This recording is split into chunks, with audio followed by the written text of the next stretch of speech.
আসসালামু আলাইকুম। আজকে আমরা অর্গানিক কেমিস্ট্রি বা ফান্ডামেন্টাল অফ অর্গানিক কেমিস্ট্রি এখানে কিভাবে মার্ক বন্টন করা হয়েছে আর কোন কোন অধ্যায় এখানে সবথেকে বেশি গুরুত্বপূর্ণ পরীক্ষার জন্য সে সম্পর্কে একটু ধারণা দিতে চাই। তাহলে চলো প্রথমে শুরু করি যে এই সাবজেক্টটা তো আমাদের জন্য খুবই গুরুত্বপূর্ণ আর মেজর সাবজেক্টটার মধ্যে একটা সাবজেক্ট। এখানের মধ্যে কোন অধ্যায়টা বেশি গুরুত্বপূর্ণ বা আমাদের কি কি চ্যাপ্টার রয়েছে সে সম্পর্কে একটু ধারণা নিয়ে আসি। প্রথমে যে চ্যাপ্টারটা রয়েছে বা আমাদের ফান্ডামেন্টাল অফ অর্গানিক কেমিস্ট্রিতে সর্বমোট চ্যাপ্টার সংখ্যা রয়েছে 10টা। কয়টা চ্যাপ্টার? 10টা। এর মধ্যে প্রথম যে চ্যাপ্টারটা সেটা হচ্ছে মৌলিক জৈব রসায়ন, বেসিক অফ অর্গানিক কেমিস্ট্রি। এই বেসিক অফ অর্গানিক কেমিস্ট্রিতে আমাদের মূলত আলোচনা করা হয়েছে জৈব যৌগ এবং জৈব রসায়ন নিয়ে, স্টেরিও সমতা, গাঠনিক সমতা, মেইনলি সমানতা, ক্যাটিনেশন, সিগমা পাই বন্ধন, sp3 sp2 হাইব্রিডাইজেশন, আমাদের এখানে রয়েছে আবেশিত প্রভাব, মেসোমারিক প্রভাব, হাইপার কনজুগেশন, সমযোজী বন্ধন। আর মেন কথা বা সব থেকে গুরুত্বপূর্ণ কথা, আমাদের 1 নম্বর যে চ্যাপ্টারটা রয়েছে এখানেই আমাদের জৈব যৌগের নামকরণের যে অধ্যায়টা সেটা রয়েছে, মানে সব থেকে গুরুত্বপূর্ণ যে অধ্যায়টা সেটা রয়েছে আমাদের বেসিক অফ কেমিস্ট্রিতে, মানে আমাদের প্রথম যে অধ্যায়টা সেখানে আমাদের জৈব যৌগের নামকরণ নিয়ে আলোচনা করা হয়েছে। তাহলে আমরা বুঝতে পারছি যে এই চ্যাপ্টারটা আমাদের জন্য কতটা গুরুত্বপূর্ণ আর কতটা মনোযোগ দিয়ে আমাদের এই 1 নাম্বার চ্যাপ্টারটা পড়া গুরুত্বপূর্ণ, পড়া জরুরি। তারপরে যে অধ্যায়টা রয়েছে সেটা হচ্ছে অ্যালকেন। অ্যালকেন বলতে তো আমরা বুঝি যে অ্যালকেনের মধ্যে কি কি থাকতে পারে: হাইড্রোকার্বন, অ্যালিফ্যাটিক হাইড্রোকার্বন, প্যারাফিন, অ্যালকেনের আণবিক গঠন, মিথেনের শিকল, ইথেনের কনফরমেশন, সবগুলো রয়েছে আমাদের 2 নাম্বার চ্যাপ্টারে। তাহলে 2 নাম্বার যে চ্যাপ্টার রয়েছে সেটা তেমন গুরুত্বপূর্ণ নয়, কিন্তু আমাদের 2 নাম্বার চ্যাপ্টারটা একটু হলেও মনোযোগ দিয়ে পড়তে হবে, কারণ আমরা প্রথম থেকে যদি বেশি গুরুত্ব সহকারে না পড়ি তাহলে আমাদের অনেক ল্যাকিংস পড়ে যাবে। এই জন্য আমাদের প্রথম অধ্যায় দেন দ্বিতীয় অধ্যায়টা গুরুত্ব সহকারে পড়া দরকার। তারপরে যে অধ্যায়টা রয়েছে সেটা হচ্ছে সাইক্লোপ্যারাফিন। সাইক্লোপ্যারাফিনের মধ্যে আমাদের কি কি রয়েছে: অ্যালিসাইক্লিক যৌগ, অ্যালিসাইক্লিক যৌগের আণবিক গঠন। মানে আমাদের 2 অধ্যায় পড়ে আমাদের 3 অধ্যায় পড়া যদি পড়তে চাই তাহলে এটা অবশ্যই আমাদের ইজি লাগবে। তাহলে তারপরে যে অধ্যায়টা রয়েছে এইটাও কিন্তু হাইড্রোকার্বন নিয়ে, মানে আমাদের 2, 3, 4 এবং 5 নাম্বার যে অধ্যায়টা, এই অধ্যায়টা আমাদের হাইড্রোকার্বন নিয়ে আলোচনা করা হয়েছে। তাহলে 4 নাম্বার অধ্যায় যেটা রয়েছে সেখানে আমাদের আলোচনা করা হয়েছে অ্যালকিন, অরবিটাল ধারণা, অ্যালকিনের অরবিটাল ধারণা, আমাদের জৈব যৌগের অসম্পৃক্ততার পরীক্ষা, অ্যালকিনের সাথে আমাদের হ্যালোজেনের সংযোজন বিক্রিয়া, আমাদের ভিনাইল ক্লোরাইডের পলিমারকরণ বিক্রিয়া, এই সব কিছু রয়েছে আমাদের 4 নাম্বার অধ্যায়ে। তারপরে যেটা রয়েছে সেটা হচ্ছে ডাইন। এটাও কিন্তু হাইড্রোকার্বনের মধ্যেই পড়ে। ওই যে আমরা আগেই বলে নিলাম যে 2, 3, 4, 5 এবং আরেকটা অধ্যায় মিস্টেক হয়ে গিয়েছে, সেটা হচ্ছে 6 অধ্যায়। এগুলো সবগুলোই আমাদের আলোচনা করা হয়েছে হাইড্রোকার্বন নিয়ে, মানে অ্যালকিন, অ্যালকেন, ডাইন, অ্যালকাইন, এইসব নিয়ে আলোচনা করা হয়েছে আমাদের 2, 3, 4 এবং 5, 6 নাম্বার অধ্যায়ে।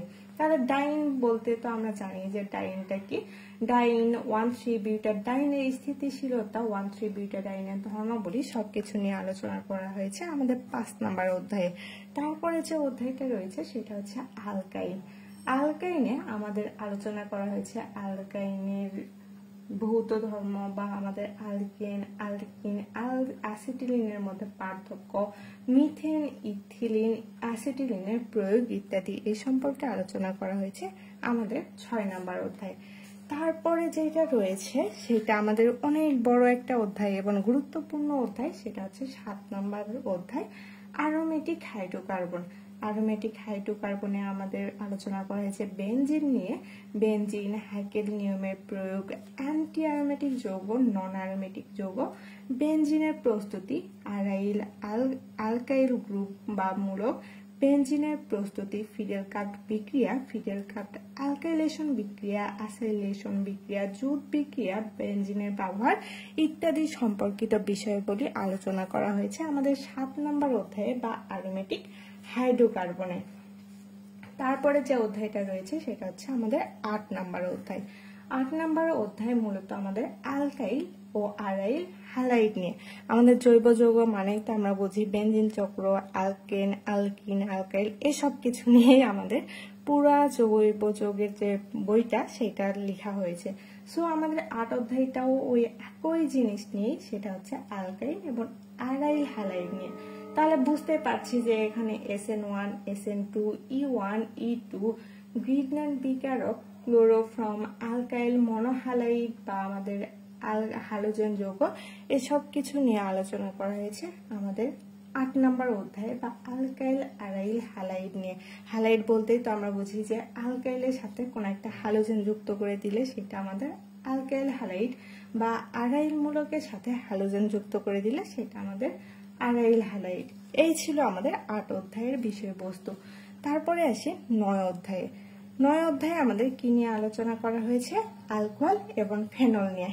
তাহলে আমরা তো জানি যে যদি আমরা প্রথম অধ্যায় বেসিক্যালি পড়ি, মানে বেসিক সহকারে পড়ি, তাহলে আমাদের 9 অধ্যায়টাও খুব ইজিলি আমরা পড়তে পারবো। কারণ অ্যালকোহল মানেই তো আমরা বুঝি OH গ্রুপ।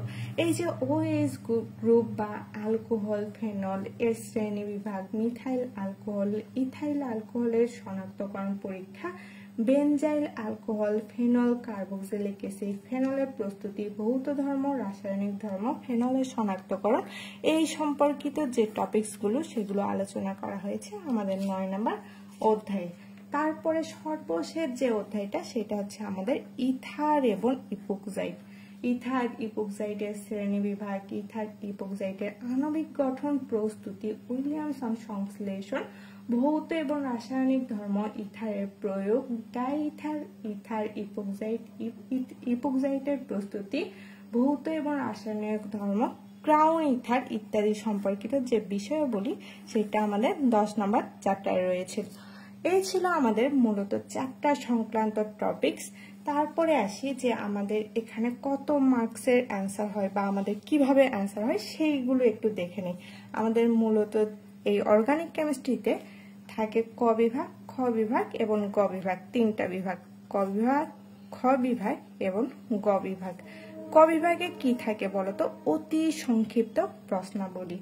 আর ক বিভাগে অতি সংক্ষিপ্ত প্রশ্নাবলী বলতেই তো আমরা বুঝতে পারছি এখানে অতি সংক্ষিপ্ত কিছু হবে, মানে আমাদের বলতে পারে যে জৈব যৌগ কাকে বলে বা জৈব যৌগ কি। আবার একটা বিক্রিয়া দিয়ে বলতে পারে যে এই বিক্রিয়া বলতে আমরা কি বুঝি। এই যে আমরা কি বুঝি, 1 লাইনের উত্তর বা 2 লাইনের যে উত্তরগুলো সেগুলো থাকে আমাদের ক বিভাগে। এটা মূলত আমাদের থাকে 12টা। কয়টা থাকে? 12টা, এবং লিখতে হয় 10টা। প্রতিটির মার্কস হচ্ছে 1 মার্ক করে। 1 গুণ 10 ইকুয়াল টু, এখানে ক বিভাগে মূলত আমাদের থাকে 10 মার্ক। তারপরে আসি খ বিভাগে। খ বিভাগে আমাদের এটা হচ্ছে সংক্ষিপ্ত প্রশ্ন। তাহলে সংক্ষিপ্ত প্রশ্ন বলতে তো আমরা বুঝতে পারছি যে এটা একটু বড় হবে। এই সংক্ষিপ্ত প্রশ্ন আমাদের থাকে খ বিভাগে এবং এখানে থাকে 8টা প্রশ্ন। 8টা প্রশ্নের মধ্যে আমাদের লিখতে হয় 5টা প্রশ্ন, এবং এই 5টা প্রশ্নের প্রতিটা প্রশ্নের মার্ক বন্টন হচ্ছে 4 মার্ক করে। তাহলে 5 গুণ 4 ইকুয়াল টু আমাদের 20 মার্ক। তারপরে আসি গ বিভাগ। গ বিভাগেও আমাদের থাকে 8টা প্রশ্ন, লিখতে হয় 5টা প্রশ্ন, কিন্তু এটা আর সংক্ষিপ্ত প্রশ্ন না, এটা হচ্ছে রচনামূলক প্রশ্ন। এই গ বিভাগে আবার 2 স্টেপের প্রশ্ন হয়। প্রথমটা হচ্ছে ক এবং খ। এই ক খ মিলে আমাদের গ বিভাগ। যেহেতু প্রতিটা প্রশ্নে গ বিভাগের এই যে 5টা প্রশ্ন থাকে, প্রতিটা প্রশ্নে আমাদের 10 মার্ক করে থাকে। আর ক এবং খ মিলেই আমাদের একটা প্রশ্ন তৈরি হয়। তাহলে আমাদের এই গ বিভাগের একটা প্রশ্নের মধ্যে কটাও লিখতে হবে, আবার খটাও লিখতে হবে। ক এবং খ, ক প্লাস খ ইকুয়াল টু আমাদের 10 মার্ক। তাহলে 5 গুণ 10 ইকুয়াল টু এখান থেকে আসে আমাদের 50 মার্ক। তাহলে টোটাল মার্ক যদি হিসাব করি তাহলে আমাদের তৃতীয় পরীক্ষা মানে বোর্ড যে পরীক্ষা সেখানে মার্ক আসে 80 মার্কের পরীক্ষা হয় বোর্ড এক্সামে। আর পরীক্ষার সময় আমাদের 4 ঘন্টা।